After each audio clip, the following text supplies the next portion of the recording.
വിശുദ്ധ മത്തായി എഴുതിയ സുവിശേഷം അധ്യായം 6 വാക്യങ്ങൾ 1 മുതൽ 4 വരെ. രഹസ്യത്തിൽ ചെയ്യുന്ന നന്മയ്ക്ക് പ്രതിഫലം. മറ്റുള്ളവരെ കാണിക്കാൻ വേണ്ടി അവരുടെ മുമ്പിൽ വെച്ച് നിങ്ങളുടെ സത്കർമ്മങ്ങൾ അനുഷ്ഠിക്കാതിരിക്കാൻ സൂക്ഷിച്ചുകൊള്ളുവിൻ. അല്ലെങ്കിൽ നിങ്ങളുടെ സ്വർഗസ്ഥനായ പിതാവിങ്കൽ നിങ്ങൾക്ക് പ്രതിഫലമല്ല.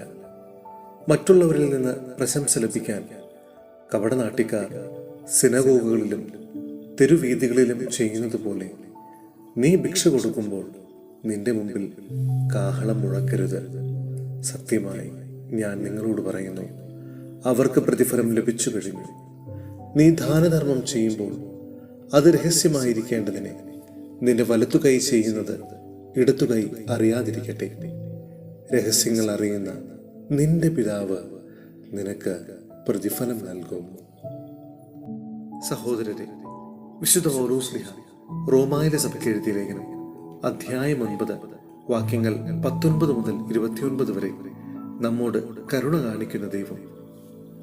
അപ്പോൾ നിങ്ങൾ എന്നോട് ചോദിച്ചേക്കാം, അങ്ങനെയെങ്കിൽ അവിടുന്ന് എന്തിനെ മനുഷ്യനെ കുറ്റപ്പെടുത്തണം? അവിടുത്തെ ഹിതം ആർക്കു തടുക്കാൻ കഴിയും? ദൈവത്തോട് വാഗ്വാദം നടത്താൻ മനുഷ്യ, നീ ആരാണ്? നീ എന്തിനാണ് എന്നെ ഈ വിധത്തിൽ നിർമ്മിച്ചത് എന്ന് പാത്രം കുശവനോട് ചോദിക്കുമോ? ഒരേ കളിമൺ പിണ്ടത്തിൽ നിന്ന് ശ്രേഷ്ഠമോ ഹീനമോ ആയ ഉപയോഗത്തിലുള്ള പാത്രങ്ങൾ നിർമ്മിക്കാൻ കുശവന് അവകാശമില്ലേ? ദൈവം തന്റെ ക്രോധം വെളിവാക്കാനും ശക്തി അറിയിക്കാനും ആഗ്രഹിച്ചുകൊണ്ട് നശിപ്പിക്കപ്പെടാൻ വേണ്ടി നിർമ്മിച്ച ക്രോധപാത്രങ്ങളോട് വലിയ ക്ഷമ കാണിച്ചെങ്കിൽ അതിലെന്ത്? അത് താൻ മഹത്വത്തിനായി മുൻകൂട്ടി തയ്യാറാക്കിയിരുന്ന കൃപാപാത്രങ്ങൾക്ക് വേണ്ടിയുള്ള തന്റെ മഹത്വത്തിന്റെ സമ്പത്ത് വെളിപ്പെടുത്താൻ വേണ്ടിയാണ്. യഹൂദരിൽ നിന്ന് മാത്രമല്ല, വിജാതീയരിൽ നിന്നുകൂടിയും വിളിക്കപ്പെട്ട നമ്മളും ആ പാത്രങ്ങളിൽ പെടുന്നു. അവിടുന്ന് ഹോസിയ വഴി അരുൾ ചെയ്യുന്നത് പോലെ, എന്റെ ജനമല്ലാത്തവരെ എന്റെ ജനമെന്ന് ഞാൻ വിളിക്കും, പ്രിയപ്പെട്ടവളല്ലാത്തവളെ പ്രിയപ്പെട്ടവളെന്ന്. നിങ്ങൾ എന്റെ ജനമല്ല എന്ന് അവരോട് പറയപ്പെട്ട അതേ സ്ഥലത്ത് വെച്ച് ജീവിക്കുന്ന ദൈവത്തിന്റെ മക്കൾ എന്ന് അവർ വിളിക്കപ്പെടും.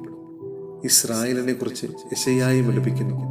ഇസ്രായേൽ മക്കളുടെ സംഖ്യ കടലിലെ മണൽ പോലെയാണെന്നിരിക്കലും അവരിൽ ഒരു ചെറിയ ഭാഗം മാത്രമേ രക്ഷിക്കപ്പെടുകയുള്ളൂ. എന്തെന്നാൽ കർത്താവ് ഭൂമിയുടെ മേലുള്ള വിധി അന്തിമമായി ഉടൻ തന്നെ നിർവഹിക്കും. യെശയ്യാ പ്രവചിച്ചിട്ടുള്ളതുപോലെ സൈന്യങ്ങളുടെ കർത്താവ് നമുക്ക് മക്കളെ അവശേഷിപ്പിച്ചില്ലായിരുന്നെങ്കിൽ നമ്മൾ സോദോം പോലെ ആയിത്തീരുമായിരുന്നു, ഗൊമോറായ്ക്ക് സദൃശ്യരാവുകയും ചെയ്യുമായിരുന്നു.